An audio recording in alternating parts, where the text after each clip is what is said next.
Use slot 2 Idiots FM, powered by Hamasah Ashabab. Assalamualaikum warahmatullahi wabarakatuh. Assalamualaikum warahmatullahi wabarakatuh. Pasal bertemu kita lagi tu bagi Afiq lah. Okay, Afiq. Bertemu kita kembali di Tudias FM. Bukan sekadar sembang kencang, tapi lebih kencang. Kiranya target untuk chapter ketiga ni adalah lebih kencang daripada chapter kedua. Betul. Jadi tanpa membuang masa, dijemputlah Pak Rizwan. Okay, chapter 3 ni sama. Apa yang istimewa musim kedua tu Idis ni, dia berkesinambungan. Jadi kamu tak boleh terlepas satu episod. Kalau kamu terlepas satu episod, kamu kena tengok dulu yang sebelum-sebelum dia. Barulah kamu faham. Jadi bukan tak faham terus lah, lebih kepada kurang memahami. Ya, berperingkat lah. Jadi untuk minggu ketiga ni, ulang dululah yang pertama, yang kedua. Pertama kali kita cerita pasal why, kenapa kita tak manusia ni tak peduli dengan orang lain. Okay. Yang minggu kedua kita cerita pasal Contoh-contoh benda yang boleh diambil peduli. Contoh-contoh boleh yang kita boleh peduli. Jadi ni kesinambungan dia. Minggu ketiga kita sembang, kita cerita pasal macam mana untuk mencakna dengan isu tu. macam mana untuk kita dapat Develop peduli skill lah. Macam mana kita nak rasa develop peduli, lah. rasa bertuhan. Lebih kurang macam ni. Macam mana untuk kita macam mana untuk melahirkan diri kita, nampak ironi dia. Macam mana untuk melahirkan diri kita untuk menjadi seorang yang cakna. Sebenarnya bukan senang untuk jadi orang yang cakna sebenarnya. Bukan senang untuk menjadi orang yang berfikiran jauh. Benda tu perlu dilatih. Ni beza dengan musim pertama. Musim pertama kita ada bawa si cakna yang sebenar kan. Tapi yang ni cakna dalam konteks lain. Dalam konteks masalah ni, macam mana kita nak jadi orang yang macam tu lah. Orang yang menganggap itu satu masalah. So dalam buku tu adalah dalam chapter 3. Tak adalah chapter 3 sebenarnya. Adalah. Mana chapter 3? Tapi itulah untuk chapter kali ni kita akan macam mana untuk melahirkan diri anda atau menjadikan ataupun training diri anda untuk menjadi orang seperti Afiq. Bagaimana dia pergi seperti Nazirul lah. Sampai buku terus dia buat. Macam tu lah kita nak. Sebab memang anyway setiap benda lahir dengan kesedaran. Dan kesedaran itu tidak datang bergolek. Dia bukan sekadar terus sedar. Dia kena melalui satu fasa pembentukan diri untuk dia sedar.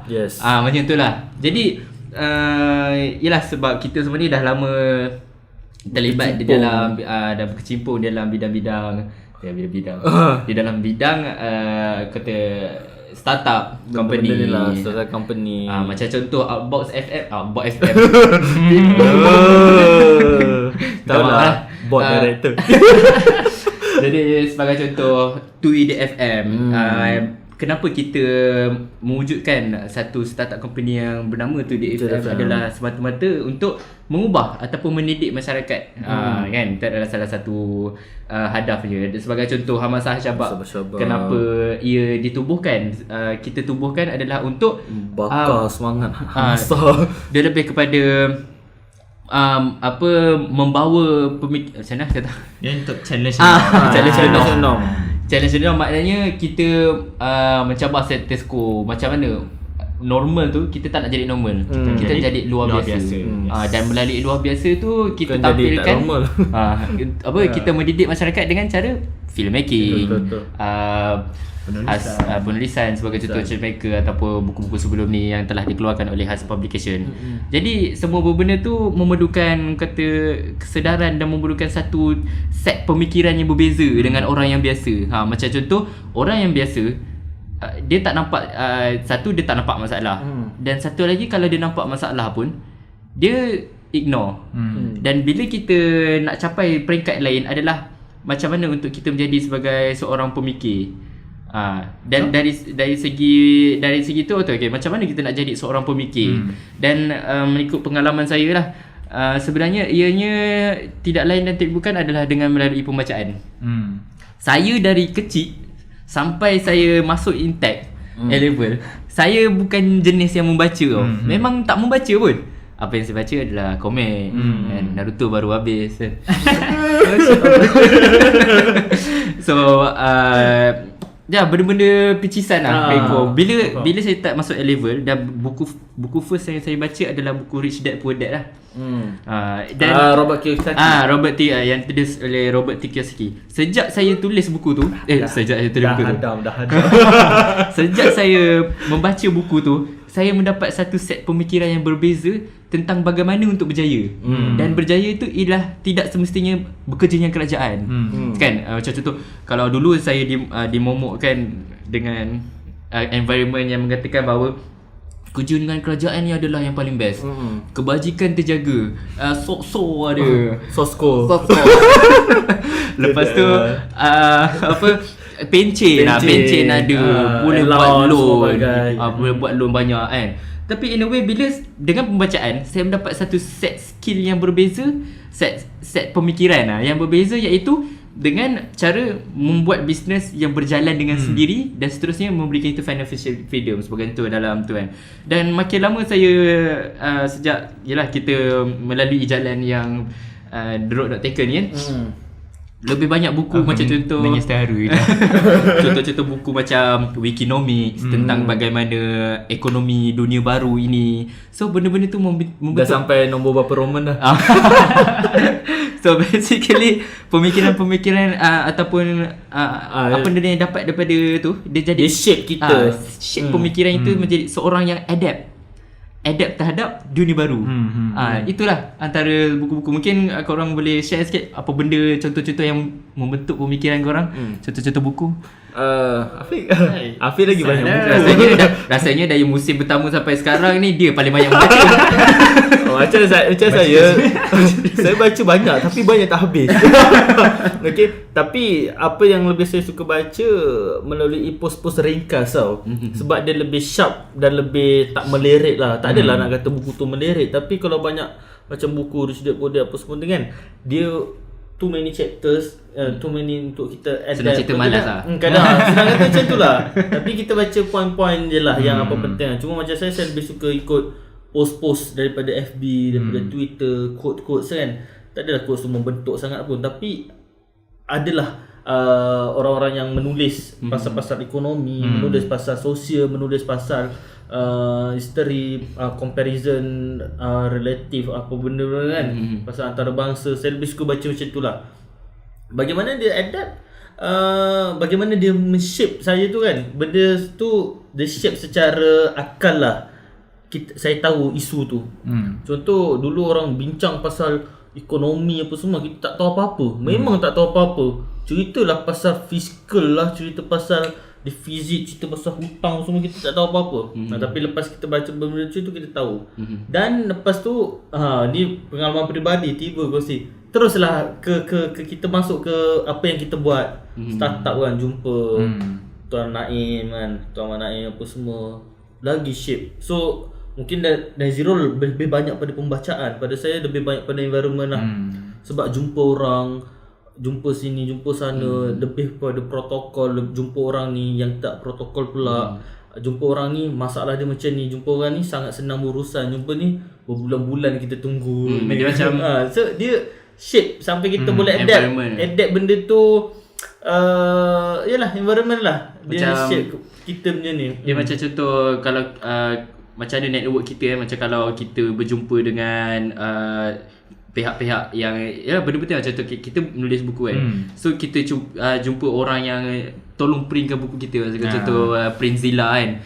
Bagaimana attitude kerja diorang, kita dapat tengok kan macam mana pandangan diorang terhadap dunia printing tu sebenarnya dah cukup besar kan, untuk membuka pemikiran kita tentang bagaimana untuk innovate buku, macam mana untuk menjadikan benda market lebih meraih, macam mana nak masuk market apa semua kan. Kalau kita sembang dengan peguam lain cerita pula, peguam macam kita okey macam ni kan, okey ni. So network ataupun tu dia membentuk satu pemikiran yang kita lebih, mata kita lebih telus melihat isu-isu ataupun perkara yang berlaku di sekeliling kita tu sebagai satu benda yang ada masalah ataupun ada benda yang perlu innovation kan, ada perlu diinovasi, ada yang boleh dibuat yang membawa perubahan. Jadi benda tu dia set pemikiran tu lah. Betul. Cakap pasal inovasi ni, saya ada pergi satu apa kita panggil seminar lah. Saya dengar, tak tahu quotes tu yang pertama daripada siapa, tapi yang saya dengar daripada Tuan Syazul Amal lah. Dia kata idea tentang tiruasi tu adalah satu benda yang perlu semua orang gunakan untuk kita idea lah. Setiap idea adalah tiru. So tiruasi lah. Bagaimana dia membuka Blink tu kan, menggunakan idea tiruasi tu, bagaimana komen-komen tu apa semua, dan diaplikasikan lah kepada benda-benda yang dia ada buat SOD, pasal bantuan apa semua kan. Semua gunakan aplikasi tiruasi. Saya rasa benda tu sangat menarik lah. Bagaimana idea tu kita samalah, idea sama, bantu ni, tapi cara tu kita ubah. Benda tu lah. So itu Nazirul pembacaan. Saya mungkin baru Afiq pula melihat macam mana Afiq? Macam mana boleh jadi Afiq sekarang ni? Tak habis dia jadi. So kalau kita tengok pembacaan dengan berjumpa dengan orang yang dah buat semua tu, fungsi dia adalah satu benda untuk kita hack the growth. Growth hacking lah kira, supaya tak perlulah contoh kita nak belajar pasal macam mana nak apa benda boleh inovasi dalam buku katakan. Instead of kita bazirkan duit, kita bazir masa test satu-satu buat research, salah satu caranya kita jumpa dengan orang yang dah buat, kita tanya apa dia dah dapat, kita belajar daripada dia, kemudian kita innovate daripada tu. Kira instead of contoh orang tu dah sampai level ni, instead of kita perlu lalui proses dia lalui 10 tahun untuk sampai ni, apa kata kita start dari sini, kemudian kita habiskan 10 tahun kita untuk bawa ke level baru.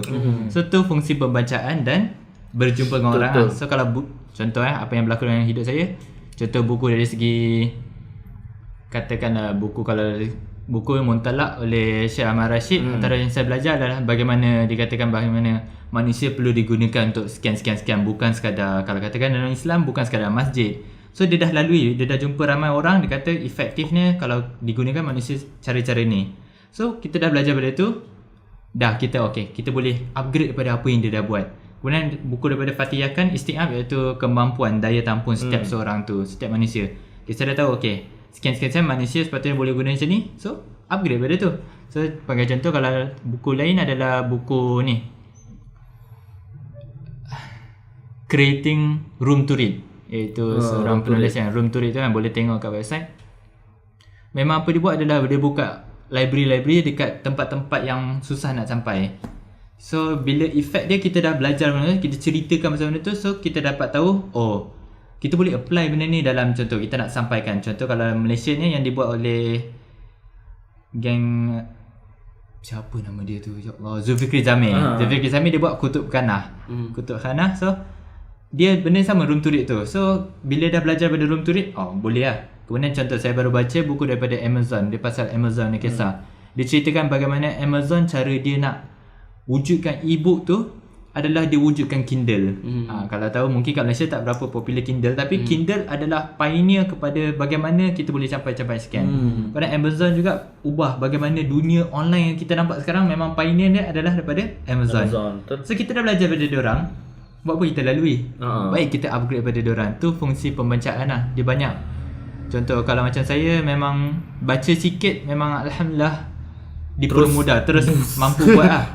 Tapi ada orang memang dia perlu jumpa. So fungsi kita yang dikurniakan kemudahan untuk belajar dan innovate daripada pembacaan sahaja, dengan jumpa seorang seminit 2 minit dah dapat tahu. So tugas kita adalah untuk pimpin orang yang tak nampak ni supaya dia boleh gerak juga. Betul. Pada saya pembacaan ni dia analogi macam ni lah. Orang tu dia melalui Contoh kita baca pasal Steve Jobs kan.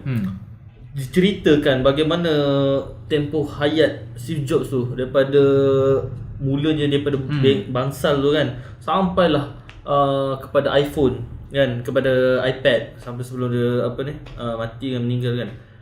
Bila kita baca, kita dah baca dia punya hidup dia 30 tahun tanpa melalui fasa 30 tahun. So kita perlu innovate sikit je lagi untuk perbaiki tu. Sebab tu mungkin dulu kan kita ingat iPhone, bila iPhone keluar, inilah paling canggih sekali, tak boleh lawan lah touchscreen. Tengok sekarang apa jadi. Berlambat-lambat orang innovate daripada iPhone ni menjadi perkara yang baru, sampai iPhone tu berinovasi lagi sampai ke perkara tu. Lebih-lebih lagi Samsung lah. Lagi Samsung. Sama macam kita jumpa orang tu dia dah melalui banyak-banyak fasa kan, dan diceritakan tu sikit dalam satu seminar atau dalam satu ucapan apa semua kan. daripada situ kita boleh adapt. Sama lah macam tu saya sendirilah mendengar pengalaman orang, membaca buku-buku orang kan. Jadi kita perbaru sikit je lagi. Sebab tu kita ada dreamers kita kan. Macam mana foresight ni boleh ada. Apa semua tu pembacaan lah. Contoh lain lah, macam contoh kita belajar sejarah lah. Kita belajar mengkaji macam mana satu tamadun tu mencapai puncak mereka. So bila kita kaji, jadi sepatutnya hasil kajian kita menjadikan kita lebih cepat mencapai puncak tamadun kita dengan cara mempelajari apa yang diorang silap kita buat. betulkan, apa yang diorang silap kita elakkan, apa yang boleh dicontohi kita buat. Betul. Supaya kita mencapai puncak tamadun kita lah. Jadi memang kata fungsi kata pembacaan dan juga environment ni banyak membantu dalam membentuk satu set pemikiran sebagai seorang change maker. Jadi nak tak nak, pada pendapat saya, nak tak nak, kalau dalam hidup saya sendiri memang nak tak nak untuk menjadi change maker ni kena banyak membaca. Sebab kita tak tahu apa yang kita tak tahu. Macam contoh, macam mana kita nak tahu masalah ekonomi yang berlaku dalam dunia kita ni kalau kita tak baca pasal masalah ekonomi? Macam mana kita nak tahu masalah apa yang berlaku dalam sistem pendidikan sebagai contohnya, supaya untuk kita macam mana untuk kita tahu benda tu ada masalah rupanya. Macam contoh kan, macam contoh macam mana layan budak-budak yang tak lepas periksa tapi di luar dia mampu berjaya. Dia mampu mencipta kejayaan mereka sendiri kan. Jadi kalau kita tak kaji benda tu, kita tak membuka satu lembaran baru dalam hidup kita takkan nampak. So memang nak tak nak untuk menjadi change maker ni, untuk menjadi cakna, memang pembacaan dan memang network. Libatkan jadi mungkin boleh ceritakan sikit kot pasal Outbox Malaysia. So kalau macam Outbox Malaysia, memang katakanlah semua dah dengar slot ni semua tu, dan masing-masing nak cari idea. Sebagai contoh, kadang-kadang kita baca buku sains, katakan kita belajar pasal elektrik, tapi yalah, kita belajar contoh kita belajar pendidikan, sistem pendidikan hasil kita orang pun pernah lalui. Sistem pendidikan kita belajar cara untuk menjawab soalan peperiksaan. Instead of sebenarnya ilmu tu digunakan untuk menjawab soalan yang berlaku dalam kehidupan, masalah semua tu. Jadi Outbox ni kita ketengahkan orang-orang yang dia jadi pusat idea. Kalau siapa nak cari idea ke nak cari inspirasi untuk buat sesuatu, dia akan cari kat Outbox Malaysia. So bila orang pergi ke Outbox Malaysia, dia akan jumpa orang-orang, contoh orang-orang yang buat katakanlah ni lampu yang jimat 60%. Orang akan bila belajar, aku ada belajar benda ni, macam ni ke cara nak pakai. So kita belajar daripada orang tu, kita tengok macam mana sebenarnya dia buat benda tu, macam mana dia belajar daripada benda tu untuk digunakan. Macam inilah lebih kepada, kalau saya ambil satu quote daripada Seth Godin dalam buku Lynchpin, sebab memang tengah baca sekarang. Dia kata kita tak perlukan orang yang berpendidikan tinggi. Kita memerlukan orang yang kita tidak memerlukan orang yang berilmu. Kita memerlukan orang yang berilmu dan menggunakan ilmu dia untuk innovate, untuk buat decision making, untuk buat ni lah. Sebagai contoh, kita belajar tentang elektrik, tapi apa yang kita boleh buat dengan elektrik? Setuju. Jadi dengan elektrik tu lahirlah kalau kita ni kan kita berpendidikan, kita berilmu, dan in a way kita mempunyai satu set pemikiran sebagai seorang innovator. So kita akan buat sesuatu yang benda tu. Macam contoh, saya tahu menjahit. Bagaimana dengan jahitan tu boleh buat satu benda yang baru. Benda macam tu, menyelesaikan masalah sebagai contohnya. Jadi memang itulah memang nanti. Jadi rasanya kita dah sampai ke penghujungnya lah. Jadi bolehlah kita concludekan bahawa untuk mencapai ataupun membina satu set pemikiran sebagai seorang kepada tu, sebagai seorang change maker, sebagai seorang innovator, sebagai seorang yang membawa perubahan dan pembaharuan. So nak tak nak untuk korang semua, memang nak tak nak korang kena baca benda yang di luar bidang korang. Macam kalau pelajar baca buku teks apa kan, macam mana nak tahu, macam mana korang nak bersyarah dalam bidang ekonomi, macam mana nak bersyarah dalam bidang inovasi, sains, teknologi semua. So nak tak nak korang kena baca, korang kena keluar, jumpa orang, pergi Outbox Malaysia sebagai contoh, jumpa orang yang bukan dalam bidang kita. Macam tu, kalau kita pelajar medik, takkan nak baca buku medik ke? Pergi jumpa ahli ekonomi, pergi jumpa ni, dapatkan idea dari mereka, dan in a way nak even doktor pun mampu membawa inovasi dalam dunia mereka. Macam tu. Macam mana nak bedah dengan lebih efisien. Kalau tu kena belajar macam mana nak implement mekanik sang tu, mekatronik semua tu kan. Macam ni Google yang Google ke Apple yang setiap division tu dia bersambung dengan satu tempat. Apple lah. Macam contoh engineering punya part, coding, programmer punya part apa semua kan terasing. Tapi diorang disatukan dalam satu tempat buat kopi apa macam tu kot. Tempat lepak. So in a way diorang akan berkongsi idea. Programmer dapat idea daripada coder untuk okay aku boleh buat ni. Macam tu. Jadi memang tak nak dua benda ni lah. Buku pembacaan dan juga network apa semua dan juga ni persekitaran. Jadi carilah last quote pasal pembacaan ni.